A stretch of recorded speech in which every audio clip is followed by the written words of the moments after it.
Assalamualaikum warahmatullahi wabarakatuh.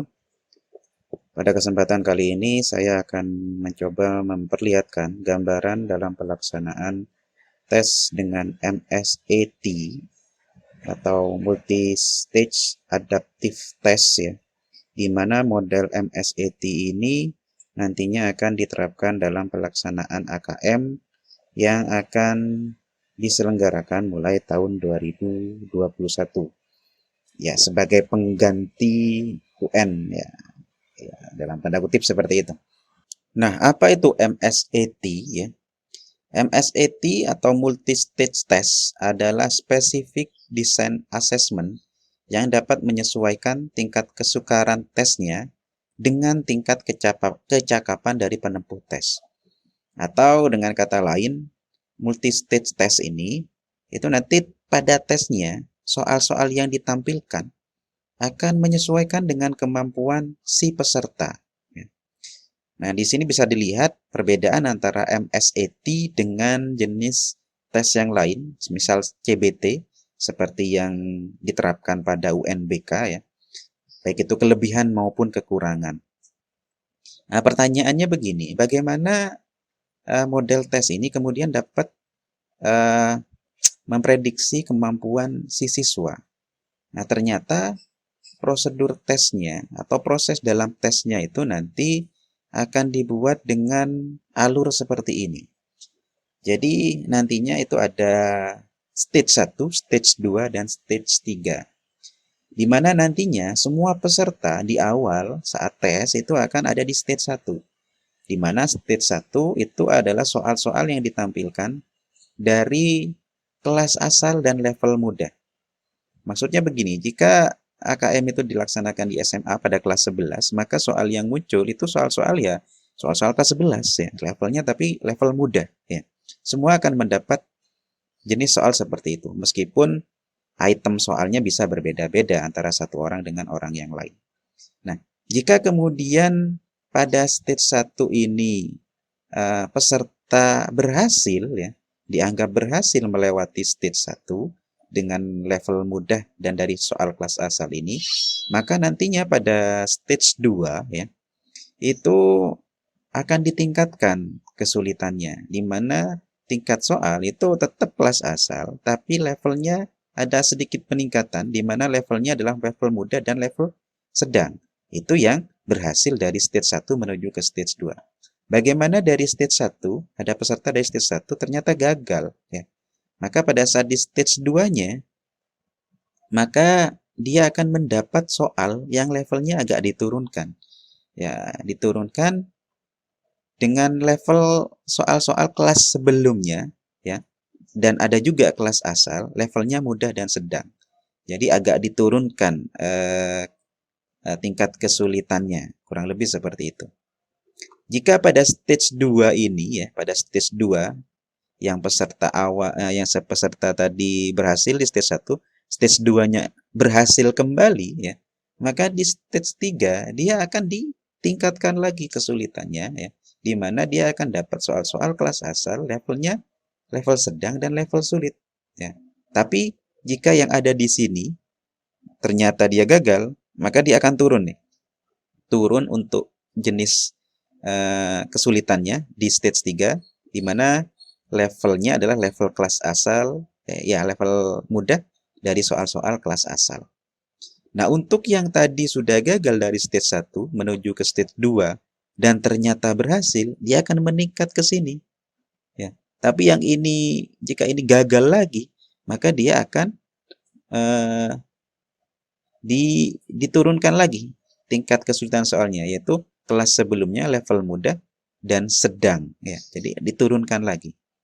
Nah, kemudian nantinya dari stage 3 akan menghasilkan capaian, di mana capaiannya jika dari stage 1 berhasil, stage 2 berhasil, stage 3 berhasil, dan maka dia akan dapat capaian mahir. Tapi kalau berhasil, stage 3-nya gagal, dia akan mendapat ini ya, tingkatan atau capaian cukup ya. Begitu juga dengan yang lain sesuai dengan prosedur yang ada di sini. Singkatnya atau gampangnya seperti itu untuk prosedur atau alur dari multistage ini ya. Nah, saat ini saya akan melakukan simulasi eh, tentang MSAT. Ini simulasi skala kecil terbatas ya. Ini adalah simulasi kelima yang saya ikuti dalam pelaksanaan simulasi AKM. Dan ini adalah simulasi kali pertama yang menggunakan model ujian MSAT ya. Bagaimana skenario nantinya simulasi yang akan saya lakukan ya. Nah, berdasarkan yang sudah ditetapkan oleh Pusmenjar, simulasi ini akan dibagi menjadi beberapa kelompok. Saya masuk di dalam kelompok 2, Provinsi Jawa Timur ya. Nah, nantinya untuk kelompok 2 ini ya, saya harus melakukan simulasi di mana stage 1 saya harus berhasil, yang kedua saya juga harus berhasil, yang ketiga harus gagal. Nah, itu yang harus saya lakukan. Nah, pada simulasi ini karena namanya simulasi ya, maka untuk soal supaya nanti bisa bisa sesuai dengan ini, dengan skenario ya. Jadi nantinya untuk semua soal saat ini, soal-soalnya semua kunci adalah soal yang kedua. Jadi kalau pilihan ganda itu jawabannya B, kalau jawaban esai atau singkat itu jawabannya 2. Jadi supaya dapat berhasil maka bisa dijawab B semua atau 2 semua. Nah, nantinya dianggap berhasil jika dari keseluruhan soal pada stage tersebut itu menjawab benar lebih dari 50%. Dan dikategorikan gagal jika menjawab benar kurang dari 50%. Contoh di stage 1 dia dapat soal 10 ya. Maka dianggap berhasil kalau bisa menjawab benar 5 atau di atasnya. Tapi kalau menjawab 4 atau di bawahnya itu dianggap gagal ya. Nah, itu yang harus saya lakukan berdasarkan skenario yang tadi. Nah, saat lagi saya akan menampilkan bagaimana simulasi ini berjalan. Oke, ini adalah tampilan dari sisi peserta ya. Example sudah saya jalankan, username dan password saya masukkan. Kita tunggu sebentar. Nah, seperti ini tampilannya ya. Untuk token kita refresh saja ya. Nah, nama peserta kita masukkan. Oh ya, satu hal yang berbeda dengan simulasi yang sebelum-sebelumnya. Pada simulasi kali ini, Exambro terbaru ternyata tidak menampilkan hasil dari webcam. Jadi webcam tidak menjadi syarat untuk Exambro-nya ya. Jadi tidak lagi ditampilkan. Oke, kita submit. Oke, klik mulai. Oke. Soal muncul dan coba kita lihat di daftar soal ada 6 soal. Berarti di stage 1 itu kita punya 6 soal ya. Nah, oke, jawaban saya buat seperti itu sesuai skenario ya. Oke, jawaban B. Oke, kita lihat lagi coba daftar soalnya seperti yang saya katakan tadi, stage 1 soalnya 6 ya. Kita dapat soal 6. Oke, saya coba terus periksa untuk oke. Kini soal nomor 5. Masih ada di soal nomor 5. Ke soal sebelumnya masih bisa ya. Karena ini masih dalam satu stage ya. Next lagi soal 5, soal berikutnya lagi soal nomor 6. Nah, kita bisa lihat di situ ada soal nomor 6 yang sedang aktif sekarang.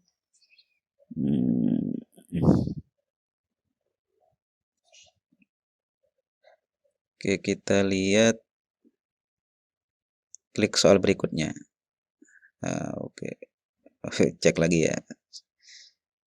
Soal berikutnya. Nah, ini proses untuk menuju ke stage 2. Prosesnya lebih lama dari perpindahan soal sebelumnya ya. Nah, kalau kita lihat lagi di daftar soal, soal sudah bertambah sekarang, 7 sampai 18. Berarti 7 sampai 18 itu ada di stage yang kedua ya. Seperti itu. Jadi tidak dibuat per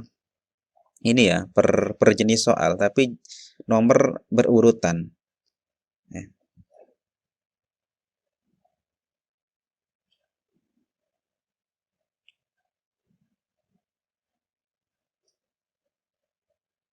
Oke, saya coba tampilkan.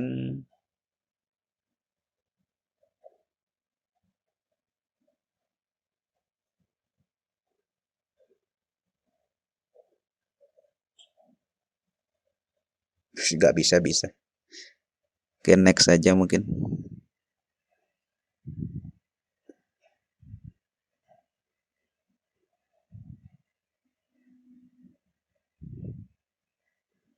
Oke, lanjut.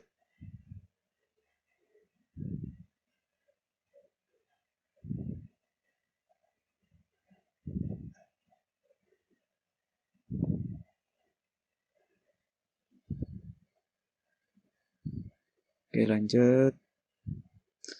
Nah, sampai soal 18 tadi ya, stage 2. Oke.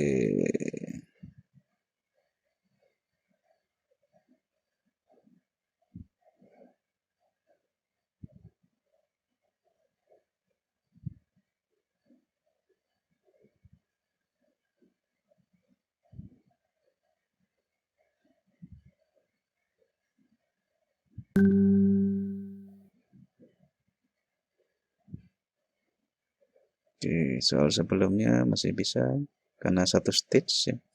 Soal berikutnya, oke, ini soal terakhir dari stage 2. Coba kita cek di daftar soal. Oke, itu soal terakhir dari stage 2.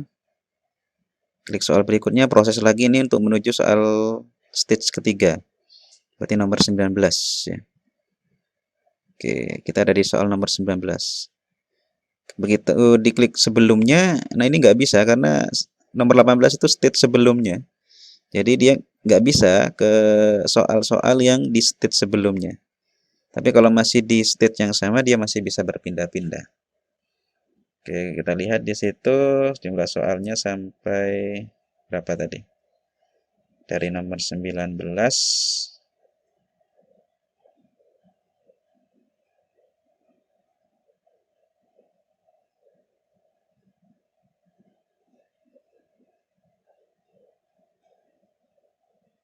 Oke, kita lanjut jawab soal. Ini stage 3 saya buat untuk tidak berhasil ya, sesuai dengan skenario yang sudah diterapkan. Itu kenapa saya buat jawabannya tidak di jawaban 2 semua, tapi di jawaban yang lain.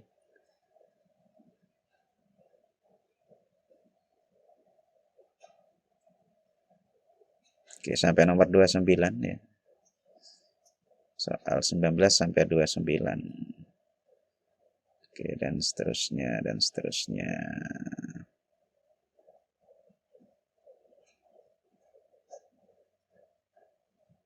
Nah, ini sudah terakhir ya. Setelah nomor 29, selesai tes. Oke, kita tunggu sebentar ya. Sampai muncul penyimpanan untuk hasilnya. Nah, dia akan menyimpan otomatis. Ditunggu seperti ini. Oke, kembali ke halaman login.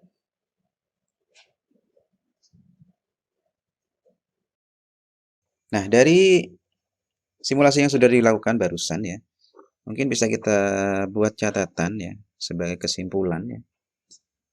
Yang pertama, ternyata pada simulasi tersebut webcam tidak lagi menjadi item yang dicek pada exam browser ya. Nah, terbukti di sana juga nggak ditampilkan webcamnya, hasil webcamnya. Tidak seperti yang saya lakukan pada simulasi-simulasi sebelumnya, di mana webcam ditampilkan. Yang kedua, soal memang menggunakan stage ya atau level-level tadi ya. Tapi ternyata nomor soal itu berlanjut dari stage sebelumnya. Seperti simulasi tadi, stage pertama kita dapat sekitar 9 soal kalau nggak salah tadi. Itu setelah masuk ke stage berikutnya, nomor soal tidak lagi dari nomor 1, tapi lanjut ke nomor 10 ya. Nah, cuman kita nggak bisa pindah dari nomor 10 ke nomor 9 karena itu sudah menjadi stage yang sebelumnya. Kalau kita lihat di daftar soal, yang awalnya cuma dapat 9 soal, kemudian menjadi 18 soal ya. 18 soal. Kemudian saat perpindahan stage ya, dari stage 1 ke stage 2 dan stage 2 ke stage 3 itu ada waktu perpindahan mungkin sekitar 10 detikan ya. Berbeda pada saat kita pindah soal ya, pindah soal dalam satu stage. Misal dari nomor 1 ke nomor 2 itu sangat singkat sekali waktunya. Tapi pada saat pindah ke stage berikutnya, misal dari nomor 9 ke nomor 10 yang mana itu beda stage, ada jeda waktu sekitar 10 detik. Jeda waktu yang agak lama. Seperti yang dikatakan sebelumnya, pindah soal dalam satu stage bisa misal dari di stage 1 kita dapat 9 soal, 1 sampai 9. Kita pindah dari 9 ke 10 atau dari 10 ke 9 ke sebelumnya itu bisa ya. Namun pindah soal ke stage yang sebelumnya tidak bisa dilakukan. Contoh stage 1 dapat 9 soal tadi, kemudian kita sudah masuk ke nomor 10. Mau pindah ke nomor 9 itu nggak bisa. Atau di stage 3 kita ada di nomor 19 ya. Nah, sedangkan stage 2 itu berakhir di nomor 18. Sekarang saya berada di nomor 19. Mau dari 19 mau ke 18 ke soal sebelumnya itu nggak bisa. Karena soal 18 itu di stage sebelumnya. Ya. Nah, ini mungkin mungkin bug ya. Saya nggak tahu apa memang dibuat seperti itu atau gimana. Saat UNBK atau saat model tes yang seperti biasanya atau seperti UNBK atau simulasi-simulasi sebelumnya, kita bisa pindah soal dengan menekan nomor soal. Kita klik daftar soal, kemudian klik nomor soalnya itu nggak bisa, meskipun dalam satu stage. Jadi harus pindah-pindah soal menggunakan tombol berikutnya atau tombol sebelumnya. Nah, saya nggak tahu ini kayaknya bug ya. Harusnya kan bisa tetap pindah-pindah dengan menggunakan nomor soal. Dengan menekan nomor soal, asalkan itu dalam satu stage ya. Nah, catatan ke-7 adalah saat selesai ya, hasil akan langsung ditampilkan dan ditunggu jeda sebentar, hasil tersebut akan di screenshot otomatis dan disimpan pada komputer yang digunakan. Nah, itu catatan dalam pelaksanaan simulasi kali ini. Ya, mungkin ini bukan final ya. Ini kan masih simulasi pertama dalam penerapan MSAT. Nah, saya nggak tahu apakah nanti ada perkembangan-perkembangan lagi, ya kita tunggu pada simulasi-simulasi berikutnya. Ya, demikian kesimpulan yang bisa ditarik. Dan sekian untuk video kali ini. Jika video ini bermanfaat, silakan di-share. Jangan lupa like dan subscribe ya. Karena channel ini masih belum banyak subscribernya. Selebihnya mohon maaf. Terima kasih. Saya Iri, wassalamualaikum warahmatullahi wabarakatuh.